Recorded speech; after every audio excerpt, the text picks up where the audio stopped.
খেতে ঠিক ততটাই সুন্দর লাগবে। আজ আমি বানাবো চিকেন প্যাটিস। চিকেন প্যাটিস বানানোর জন্য চিকেনের পুরটা আমি রেডি করে নেব। তার জন্য এখানে বোনলেস চিকেন বা হাড় ছাড়া চিকেনটাকে আমি ছোট ছোট করে কেটে নিয়েছি। এখানে নিয়ে নিয়েছি পেঁয়াজ কুচি, আদাকে গ্রেট করে নিয়েছি, রসুনকে গ্রেট করে নিয়েছি, টমেটো কুচি, কাঁচা লঙ্কা কুচি। এখানে নিয়ে নিয়েছি লঙ্কার গুঁড়ো, হলুদের গুঁড়ো, লবণ, জিরে গুঁড়ো, ধনে গুঁড়ো। এবার কড়াতে আমি তেল দিয়ে দিয়েছি। এবার এর মধ্যে আমি পেঁয়াজটাকে দিয়ে দেব।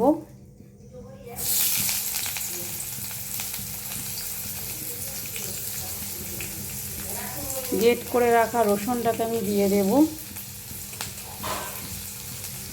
দিয়ে একটুখানি ভালো করে ভেজে নেব।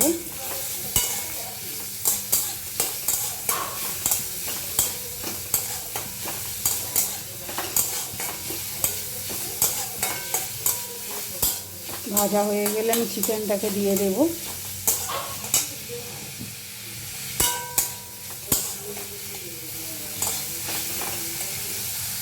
ভাজা হয়ে এসেছে, এবার আমি চিকেনটাকে দিয়ে দিলাম। চিকেনটাকে একটু ভেজে নেব। ভেজে নিয়ে একে একে সব মশলাগুলো দিয়ে দেব।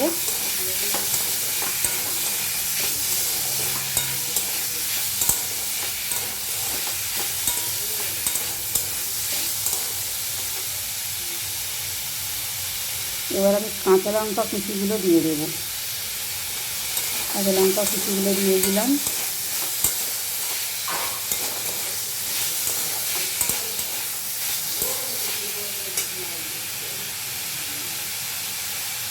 টমেটো কুচিটা দিয়ে দিলাম।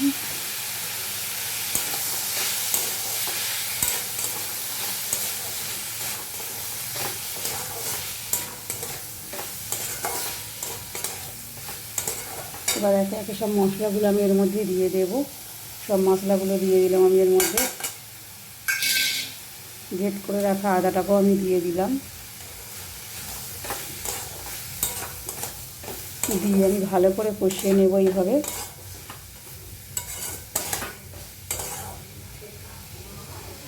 চিকেনটা কষা হয়ে গেছে। এবার সামান্য একটু আমি জল দেবো সেদ্ধ হওয়ার জন্য। জল দিয়ে দিয়েছি। এবার আমি ঢাকা দিয়ে দেব 5 মিনিট। 5 মিনিট পর আবার ফিরছি। 5 মিনিট পর আবার ফিরছি আমি। এবার ঢাকা দিয়ে দেবো একটা। পুরটা আমার রেডি হয়ে গিয়েছে। ওপর থেকে একটু সোয়া সস আমি দিয়ে দেব। একটু সোয়া সস দিয়ে দিলাম। এখানে গরম মশলা নিয়ে নিয়েছি, গরম মশলাটা আমি দিয়ে দেবো। দিয়ে এইভাবে একটু নাড়িয়ে নেব। দেখুন রেডি হয়েছে, সুন্দর একটা গন্ধ বেরিয়েছে। পুরটার টেস্টটাও কিন্তু দারুণ হয়েছে। রেডি হয়ে গিয়েছে। এবার আমি চিকেন প্যাটিস বানানোর জন্য আমি ময়দাটা এবার মাখিয়ে নেব। এবার এখানে আমি ময়দাটা মাখিয়ে নেব। এর মধ্যে আমি ময়ান দিয়ে দেব, সাদা তেল দিয়ে দিচ্ছি, লবণ দেব, চিনি দেব সামান্য একটু, চিনি দিয়ে দিলাম।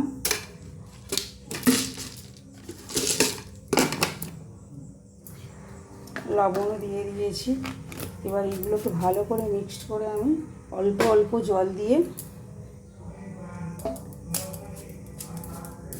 আমি এখানে সাদা রিফাইন তেল দিয়েছি। এই তেলটা কিন্তু একটু বেশি দিতে হবে, না হলে কিন্তু ভালো হবে না। ভালো করে এইভাবে মিক্সড করে নিতে হবে। দেখুন এইভাবে ছেড়ে যাচ্ছে মুঠো করে নিলে। দেখুন এবার অল্প অল্প জল দিয়ে আমি ডোটা রেডি করে নেব।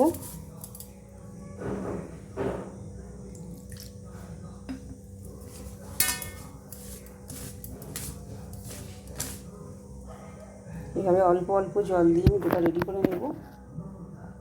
দেখুন ডোটা আমার রেডি হয়ে গিয়েছে। এবার 5 মিনিট এইভাবে ঢাকা দিয়ে আমি রেখে দেবো রেস্টে।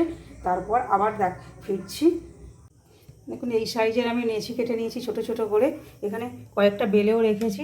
দেখুন লুচির মতন করে বেলে নিয়েছি। এবার পুরটা দিয়ে আমি রেডি করে নেব। কীভাবে পুরটা দিয়ে রেডি করব সেটাও আমি আপনাদের দেখাবো, আপনারা দেখতে দেখুন। পুরটা দিয়ে রেডি করে নেব। এখানে কয়েকটা আমি রেডি করে নিয়েছি দেখুন।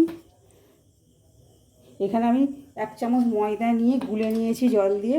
এবার এইগুলো এর ধারে দিয়ে দেবো ময়দা গোলাটা অল্প অল্প করে এইভাবে দিয়ে প্যাটিসের আকারে করে নেব। এইভাবে সবগুলো আমি রেডি করে নেব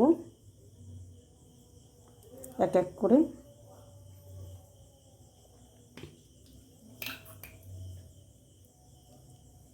দেখুন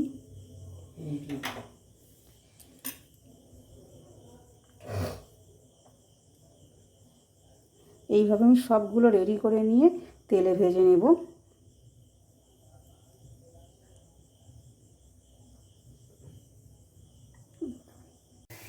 দেখুন চিকেন প্যাটিস আমার রেডি হয়ে গিয়েছে ভাজা। এখানে কয়েকটা ভেজে নিয়েছি এবং কয়েকটা কড়াতে দিয়ে দিয়েছি। সাদা তেলে ভাজছি আমি এটা। এইভাবে বানিয়ে খাবেন, দারুণ কিন্তু খেতে হয়। লাল লাল করে ভেজে নিতে হবে। দেখুন এখানে আমি কয়েকটা লাল লাল করে ভেজে নিয়েছি। এইভাবে লাল লাল করে ভেজে নিতে হবে, এইভাবে উল্টে পাল্টে ভেজে নিতে হবে। আপনারা এইভাবে চিকেন প্যাটিসটা বানাবেন, আশা করছি আপনাদের খেতে ভালো লাগবে। যদি ভালো লাগে লাইক কমেন্ট ও শেয়ার করবেন। যদি ইউটিউব থেকে দেখেন তবে অবশ্যই চ্যানেলটি সাবস্ক্রাইব করবেন। যদি ফেসবুক থেকে দেখেন তবে অবশ্যই আমাকে ফলো করবেন। এটা টিফিনে বাচ্চাদের বানিয়ে দিলে বাচ্চাদের খেতে খুবই ভালো লাগবে। আমাদের বড়দের তো সবারই ভালো লাগবে এবং বাচ্চাদেরও ভালো লাগবে। এইভাবে যদি একবার বানিয়ে দেন চিকেন প্যাটিস, এর স্বাদ কিন্তু অসাধারণ। একবার বানিয়ে না খেলে কিন্তু বুঝতে পারা যাবে না যে কত সুন্দর খেতে হয়। দেখুন দেখতেও কিন্তু অসাধারণ লাগছে। দুটো ভাজা হয়ে গিয়েছে, এবার তুলে নেওয়া হচ্ছে।